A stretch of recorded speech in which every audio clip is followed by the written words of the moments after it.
22 सितंबर 1980 की वो दोपहर जब तेहरान के मेहराबाद एयरपोर्ट पर अचानक धमाकों की गूंज सुनाई देती है तो किसी को अंदाजा नहीं था कि ये दुनिया की सबसे लंबे और खूनी संघर्षों में से एक की शुरुआत है। आसमान इराकी लड़ाकू ईमान से भर गया था और जमीन पर सदियों पुरानी दुश्मनी एक नए और भयानक रूप में जन्म ले चुकी थी। दुनिया को लगा कि यह जंग कुछ ही हफ्तों में खत्म हो जाएगी, लेकिन किसे पता था कि यह पिछली आधी सदी की सबसे खौफनाक और लंबी खूनी दास्तान बनने वाली है। एक ऐसी जंग जिसने मिडिल ईस्ट का चेहरा हमेशा के लिए बदल के रख दिया। यह युद्ध महज जमीन के टुकड़े के लिए नहीं था दोस्त, बल्कि यह युद्ध दो बड़ी विचारधाराओं और दो महत्वाकांक्षी नेताओं का युद्ध था। एक तरफ सद्दाम हुसैन थे जो दुनिया का नया सुल्तान बनना चाहते थे, तो दूसरी तरफ अयतुल्ला खोमेनी जहां नई नई क्रांति की शुरुआत हुई थी। सद्दाम को डर था कि ईरान में होने वाली शिया की क्रांति उनके अपने देश इराक में शिया बहुमत को युद्ध के लिए उकसा सकती है। इतिहास गवाह है दोस्तों, जब डर और सत्ता की भूख लगती है तो उसका नतीजा सिर्फ तबाही होता है, और उस तबाही का नाम था ईरान इराक युद्ध। इस युद्ध की जड़ें इतिहास की पन्नों में दबी हुई है। सद अल अरब नदी जो दोनों देशों की सरहद सीमाएं तय करती है, यही दशकों से इनके विवाद का केंद्र रहा है। 1975 का वो साल था जब अल्जीरिया में ईरान और इराक के बीच समझौता होता है, जब सद अल अरब नदी का आधा हिस्सा ईरान को दे दिया जाता है और इस समझौते में इराक के द्वारा साइन किया जाता है। इस समझौते पर साइन करने वाला शख्स कोई और नहीं, सद्दाम हुसैन था। सद्दाम हुसैन उस समय इराक के उपराष्ट्रपति हुआ करते थे, लेकिन इस समझौते ने उसके दिल में एक घाव भर दिया था।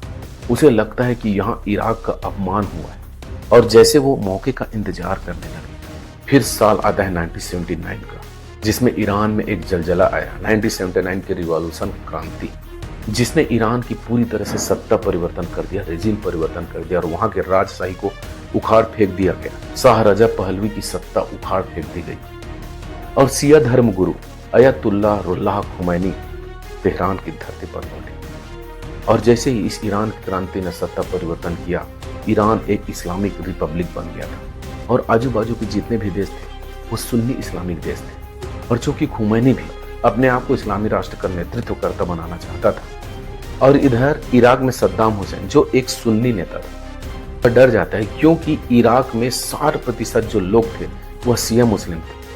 उसे लगा कि ईरान में जो शिया मुस्लिम की ईरानी क्रांति हुई है वह इराक में भी न फैल जाए। अब यहाँ पर उसके पास 4 वजह थी। पहला, वह नदी का पुराना बदला, दूसरा क्रांति को रोकने का डर, और तीसरा अरब दुनिया का लीडर बनना, और चौथा ईरान के तेल के कुएं पर कब्जा। जैसे ही 1979 में ईरान में इस्लामिक क्रांति हुई तो सद्दाम हुसैन को लगा यह उसके लिए एक अवसर है। उसने सोचा कि ईरान की फौज कमजोर हो चुकी है और ये वही समय है अपनी खोई हुई जमीन और अपनी खोई हुई रसूख को वापस पाने का। इराक ने अपनी सैन्य शक्ति को रूस और फ्रांस की सैन्य हथियारों से लैस कर लिया, जबकि ईरान अंतर्राष्ट्रीय पाबंदियों और अंदरूनी कलह से जूझ रहा था। सद्दाम को लगा कि यह कुछ हफ्तों की बात होगी और ईरान कुछ ही हफ्तों बाद घुटने टेक दिया। उसने टीवी पर आकर 1975 का समझौता फाड़ दिया और जंग का ऐलान कर दिया। उसे यकीन था कि हफ्ते भर में यह युद्ध खत्म हो जाएगा, लेकिन वह एक चीज भूल गया था, ईरान का मजहबी जुनून। खुमैनी के द्वारा इसे धर्म युद्ध करार कर दिया जाता है और उनके द्वारा ईरान के बूढ़ों, बच्चों, जवानों सभी को युद्ध पर उतरने के लिए आह्वान किया जाता है और इन्हें बासिज फोर्स नाम दिया गया। इन नौजवानों के गले में प्लास्टिक की चाबियां पहनाई गई, जिन्हें जन्नत की चाबी कहा गया था। दोस्तों, जंग कभी भी कागजों पर की गई गणनाओं के हिसाब से नहीं चलता है। इराक ने सोच समझकर 3 तरफ से ईरान के ऊपर हमला किया और खुजिस्तान के तेल भरे इलाकों को कब्जा करना प्रारंभ कर दिया। खुर्रम शहर जैसे शहरों के गलियों और घरों में महीनों तक यह खूनी संघर्ष चला, और जिसे बाद में खून का शहर भी कहा गया था। इराक की फौजें आगे तो बढ़ी, लेकिन उम्मीद के मुताबिक उनकी रफ्तार कम थी। इधर ईरानी फौज के द्वारा अपनी पूरी ताकत लगा दी जाती और उनके द्वारा अपनी जमीन की रक्षा के लिए मानव वेव जैसे आत्मघाती पैतरे अपनाना शुरू कर दिया। बताया जाता है हजारों की तादाद में स्वयंसेवक, जिनमें 12 साल के बच्चे भी शामिल थे, बिना किसी ट्रेनिंग के बस जुनून के साथ सरहद की ओर दौड़ पड़े। यह मंजर बहुत ही डरावना था, जहां इंसान की जान की कीमत बारूद से भी कम हो गई थी। 1981 आते आते युद्ध एक ऐसे हालात पर पहुंच चुका था जहां किसी की भी जीत नजर नहीं आ रही थी। दोनों देशों की फौजें जैसे खाई में फंस गई थी जो पहले विश्व युद्ध की याद दिला रही थी। फिर धीरे धीरे ईरान के उधर अपनी खोई जमीन को वापस लाने के लिए जोरदार तरीके से हमला किया जाता है। मार्च 1982 में ईरान के द्वारा ऑपरेशन फतह अल मोबिन के द्वारा इराक को जैसे चौंका दिया और हजारों इराकी सैनिकों को बंदी बना लिया। इसके बाद ऑपरेशन बैत उल मुकद्दस के द्वारा खुर्रम शहर को आजाद करवा लिया जाता है, और जो सद्दाम हुसैन के लिए एक बहुत बड़ा झटका था। इस मोड़ पर दुनिया को लगा जैसे यह युद्ध खत्म हो जाए कि यहाँ पर इराक के द्वारा युद्ध विराम का प्रस्ताव दिया जाता है, लेकिन अयतुल्लाह खुमैनी के द्वारा इस प्रस्ताव को ठुकरा दिया जाता है। उनका मकसद अब सिर्फ जमीन नहीं था, बल्कि बगदाद में सद्दाम हुसैन की सत्ता को खत्म करना हो गया। अब यह युद्ध ईरान की रक्षा से बदलकर इराक पर आक्रमण करना हो गया। ईरान ने इराक के ऊपर घुसना प्रारंभ कर दिया। ईरान के सैनिकों के द्वारा इराक के अंदर घुसना प्रारंभ कर दिया जाता है, लेकिन यहाँ सद्दाम हुसैन भी हार नहीं मानता। अब धीरे धीरे यह युद्ध और भयानक होते जा रहा था। दुनिया की महाशक्तियां कहीं न कहीं दोनों देशों के साथ हो चुकी थी। अमेरिका, सोवियत संघ और अधिकांश अरब देशों ने इराक को खुफिया जानकारी उपलब्ध कराई, पैसा और हथियार आदि मुहैया कराना शुरू कर दिया था, ताकि ईरान में हो रहे क्रांति को रोका जा सके, वह दूसरे देशों में न जाए। वहीं ईरान को सीरिया, उत्तर कोरिया और चीन जैसे देशों से मदद मिल रही थी। ये युद्ध अब एक क्षेत्रीय शतरंज का खेल बन गया था, जिसकी बिसात पर मासूम सैनिकों की लाश पीछ रही थी। 1982 के आते आते सद्दाम हुसैन डिफेंसिव मोड में आ गए थे। अब यह जंग इराक के सरहद के अंदर पहुंच चुकी थी। यहाँ पर शुरू होता है दोस्तों बाहरी ताकतों का खेल। एक तरफ अमेरिका था, जो ईरान को अपना सबसे बड़ा दुश्मन मानता था, और जाहिर सी बात है उसने इराक की मदद करना शुरू कर दी ताकि ईरान को हराया जा सके। खुफिया जानकारी साझा की गई और आर्थिक मदद भी की गई, लेकिन कुछ विदेशी मामलों के जानकारों की राय अलग है। वो लोग कहते हैं कि पर्दे के पीछे कहानी कुछ और थी। जहां वो इराक को पूरी तरीके से मदद कर रहा था, वहीं अमेरिका सीक्रेट तरीके से ईरान को भी मिसाइलें दे रहा था, ताकि वहां से मिलने वाले पैसों का इस्तेमाल वो निकारागुआ के विद्रोहों के लिए मदद कर सके। इसे ही बाद में ईरान कॉन्ट्रा स्कैंडल कहा गया। 1984 के बाद जंग का दायरा जमीन से निकलकर समंदर और शहरों में आ गया। टैंकर वार शुरू हुआ, जहां तेल के जहाजों को निशाना बनाया गया ताकि दोनों देशों की अर्थव्यवस्था को प्रभाव पड़े। और इसके बाद शहरों का युद्ध चालू हुआ, जिसमें ईरान के तेहरान और इराक के बगदाद जैसे बड़े शहरों पर मिसाइलें दागी गई। हजारों निर्दोष नागरिक अपने ही घरों में रहते रहते मारे गए। लेकिन इस युद्ध का सबसे काला और विभत्स अध्याय था रासायनिक हथियारों का इस्तेमाल। इराक के द्वारा बड़े पैमाने पर मस्टर्ड गैस और नर्व एजेंट जैसे रसायनों का उपयोग किया गया।